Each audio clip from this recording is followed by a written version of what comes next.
Sarah joins me now from Beijing. Sarah, obviously there's been these reports that they picked up pings. They have been unable to reconfirm or re-verify those pings they picked up this weekend.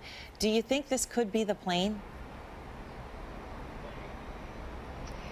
It could be. I mean, we still don't know anything that we didn't know a month ago, but I think the general perception amongst the families is that the timing of these pings is awfully coincidental with the batteries wearing out. So all of us pretty well agree that until there's the bulk of the plane and the bulk of the bodies discovered and a black box intact, we won't believe that it's final evidence.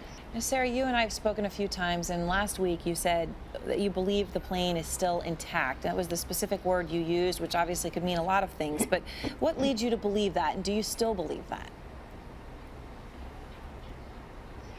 I still believe it because there isn't any evidence to the contrary. And actually, most of the circumstantial evidence, I believe, points towards an abduction of this plane.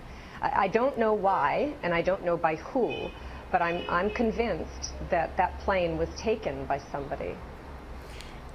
And when we talk about that scenario, I mean, as of now, as you know, investigators, at least what they've told us and what they've told the families, they haven't been able to clear the captain, the co-pilot, or the flight crew. They have cleared all the passengers from any kind of suspicion.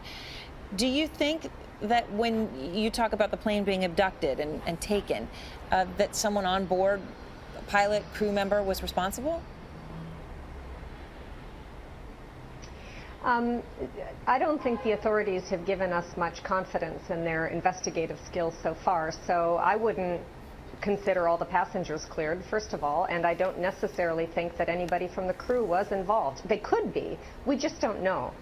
It could be that every single person on that plane is an innocent victim in this, and it was a military action of some country instead. We honestly just don't know anything.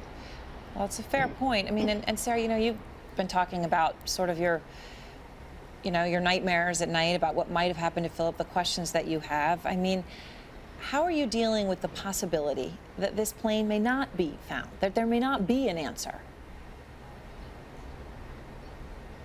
Well, that's the scariest option of all, because I think if you're sure someone has died, you can grieve properly and you can move on.